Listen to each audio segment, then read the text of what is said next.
Sidina Umar lain lalagaan, jawara teh lain lalagaan, jawara-jawaraan lain. Sebab Sidina Umar mah kapan cek Kangjeng Nabi seserihan Kangjeng senyum. Naon tuan senyum? Setan sieun ka maneh. Eta teh kira-kira. Cenah Tuhan mah lamun maneh jalan dieu kebenaran aya setan nyilim. Sidina Umar geus senyum bae. Tuhan sok mah iya, usian sieun setan. Atuh kapan si eta mah ditutur-tutur. Lha ka mana ya? Dijaga di dia. Dijaga. Mana di purantengan. Hayo. Anak incu milu kabeh di pundak. Sidina Umar datang ke sorban tinggalin di tangkal kurma setan tuan ini begitu dekat dia berat kan itu ditanya aku babaturan setan ya sorban Sidina Umar sorban lah dipakai kasihan ku setan. Ya Allah, eta lain lalagaan jelema. Lain lalagaan atupannya nama. Lamun keur ngobrolkeun Yahudi, ngobrolkeun kafir, bahasa Sidina Umar dina Bukhari. Dakni ya Rasulullah.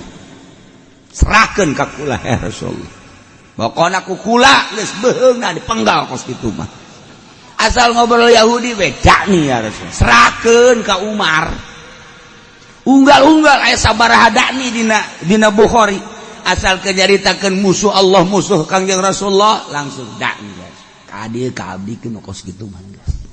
Nyingkir tuan nyingkir. Kayak heula Umar main dakni bae.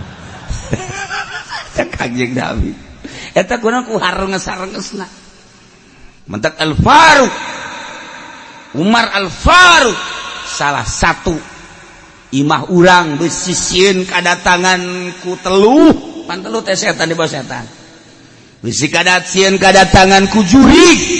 Denden di unggal lawang Umar Al-Faruq. Setan aya merek eta sieun aing. Umpat setan. Ngumpat misalnya di Imah Haji Pendita aya eta merekan Umar Al-Faruq moal wani.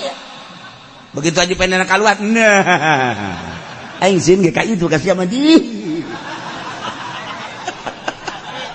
Ulah keluar kuduna. Tetap diintip setan mah kan hebat. Aing zin ge ka itu cekeun. Tapi keluar awas ya ku aing.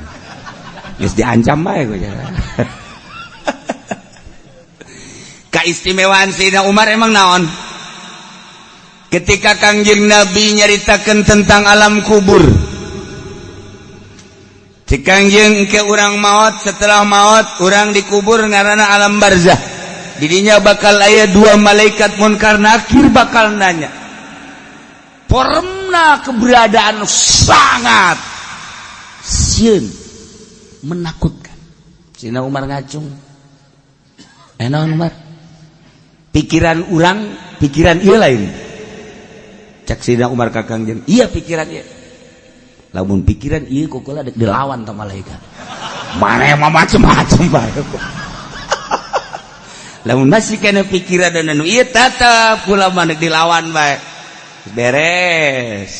Ngaleos Kangjeng Nabi. Diuneg-uneg Sidina Ali. Coba yang nyamun maut bener teu ngalawan. Bener henteu. Tekan hebat sahabat bakaran itu. Mautlah Kangjeng Nabi, mautlah Sidina Abu Bakar. Nah, ketika maut Sidina Umar sesuai jeung wasiat kuburlah didinya di pinggir Sidina Abu Bakar ya Kangjeng, ieu Sidina Abu Bakar Siddiq, ieu Sidina Umar. Tak orang adab-adabanana mun zarah teh ngan teu bisa kuari mah. Miti maju, mundur ke belah dia, ke mundur deui. Antara kitu makomna set. Di Kangjeng Sidina Umar, Abu Bakar di Sidina Umar. Kududa urang mundur, adab-adabana mundur dina riad. Kuari lamun mundur katakol malah askar. Urang bisa liwat geus alhamdulillah geus kajen. Nah, Sidina Umar maot. Kuburkeun nu mimpin Sidina Ali. beresina Ali nyarita setik bahwa ialah Umar Al-Faruq anu memisahkan hak jeung batil, nu terkenal dengan kejawaraan saha anu teu sieun cek Sayyidina Ali ka Sayyidina Umar, musuh-musuh Allah termasuk setan disijatakeun ku Kangjeng Rasulullah sieun. Maka saat ieu nya geus aya di alam barzakh. Doakeun ku Sayyidina Ali beres ngadoa bubar kabeh. Sayyidina Ali ge mundur. Begitu mundur menang 40 lengkah kadinya deui. Nadanya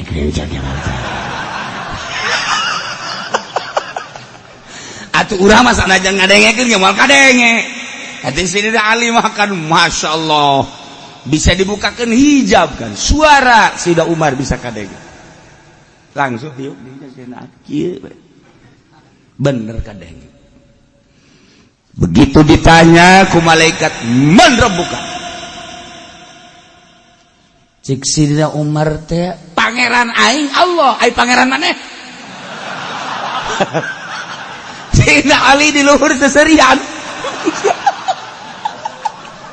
Cek Sayyidina Ali bener ya. Masya Allah kari. Cek malaikat teh atuh pangeran aing Allah sarua sesama pangeran Allah. Kok make rupa nu ieu?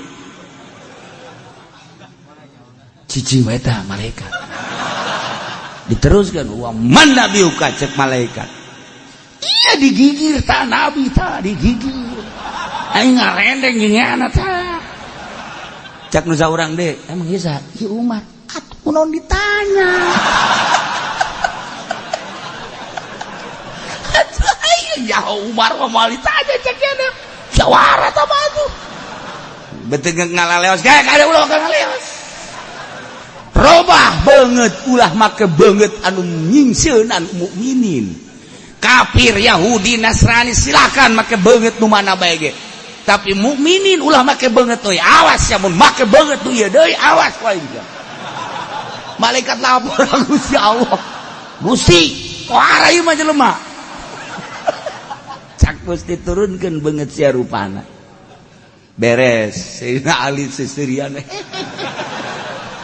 Kapangi kan baca seserian Ali kunaon maneh mata daku kunaon make seserian aduh nyata cekna teh anu baheula waktu dihareupeun Kangjeng Rasul cek kada dek dilawan ku kula ternyata kabeneran bener ditanya sakumaha tadi tah kajawaraan Sayyidina Umar lain keur hirup bae geus maot masih keneh nyana nulungan mukminin.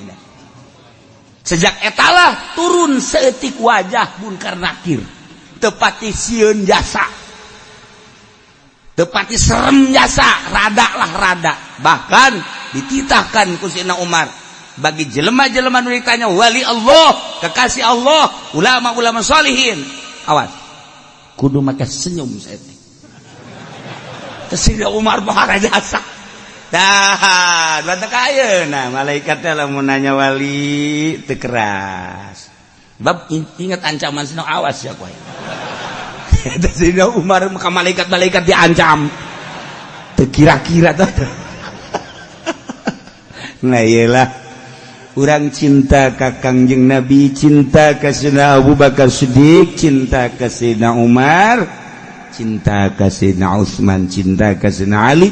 Lantaran eta khulafaur rasyidin nu opat lain sambarangan jelema. Dua anu jawara hiji Sayyidina Umar, dua Sayyidina Ali. Piawai Sayyidina Utsman ahli zuhud. Kemudian kitu Sayyidina Abu Bakar Siddiq hartawan anu mengorbankan hartana. Di samping piawai mun maca Quran ceurik hartana neuk sabaraha bae ge jang syiar agama Allah. Sebabnya na pedagang dikersakeun ku Gusti Allah naon bae nu geus aya di leungeunnya na laku bae. Urang mah pan ngemblok pedagang ya. Ngitung deui, Deres teu buruk mah nu buruk mah pan hese. Dagang nu buruk lamun geus 2-3 poe teu laku atuh geus muter di dieu. Muter.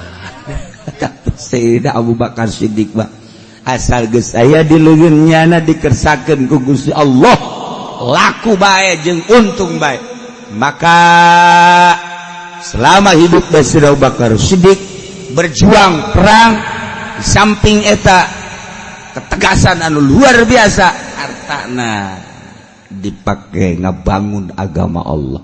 Ribuan onta ketika perang, ribuan onta pakai meuli abid di merdekakeun dan lain-lain sebagainya. Masya Allah, ialah Sayyidina Umar kaistimewaanana